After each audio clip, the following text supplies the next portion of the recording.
The Brothers of Liberty, here to remind you what true freedom is. Hello, and welcome to another edition of the Brothers of Liberty with the older brother Kelton. Today, we're actually going to be talking about the double standards of the press.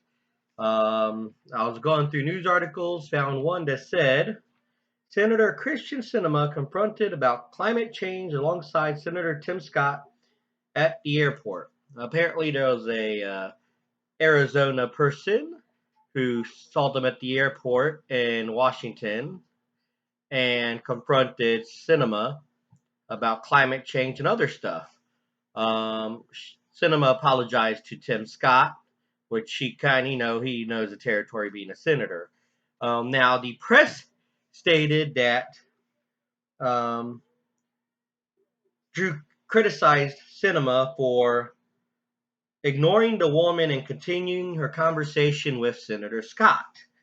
And they said, they criticized her specifically that she prioritized her discussion with Scott over answering questions from one of her constituents. Now, where's the criticisms from CNN, NBC, MSN when President Biden walks off without answering questions? Yes, there may be press asking the questions, but the press are still constituents because the press are part of citizens of the United States of America. But yet he's allowed to do it, but no one else is. That's called double standards. I love how the press wants to talk about one person not answering questions from their constituents, but completely ignore the president, the highest office in the land. He's allowed to do it. Why don't you stop covering for him? You know his polls are in the toilet, and yet you want to focus on everybody else's wrongdoing. Focus on his wrongdoing first. Actually, be journalists and stop being the government's propaganda tool.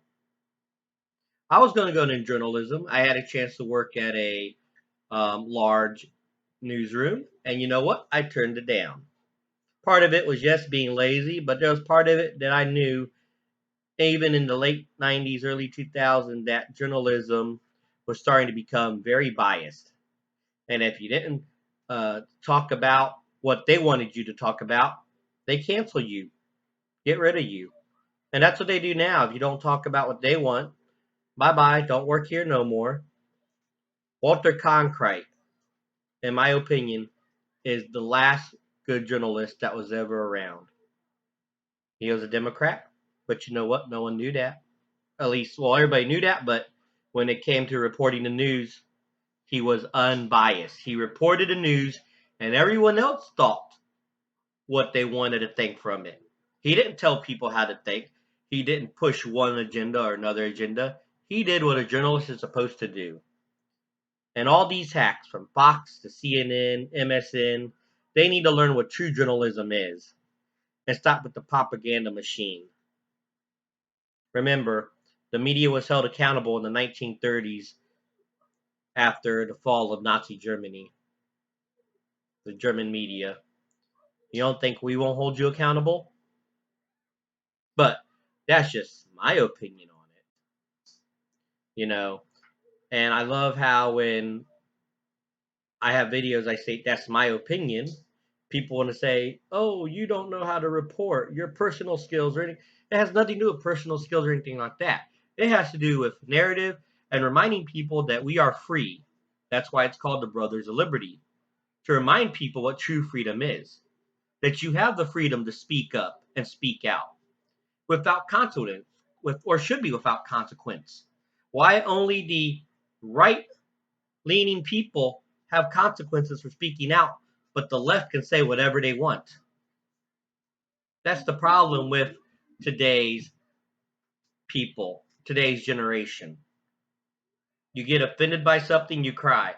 If you think it's wrong, you get banned for misinformation because you don't agree with the narrative.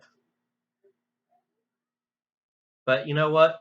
I got banned for misinformation, and I didn't even discuss the topic they said that I was being spreading misinformation about, because they didn't want to hear the narrative, even though it was in every other news source.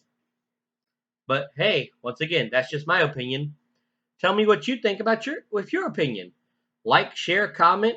If you have any topics you want us to discuss, email us at brothersofliberty76@gmail.com. We welcome all voices. Because like I said, this is the Brothers of Liberty. And we're always here to remind you what true freedom is.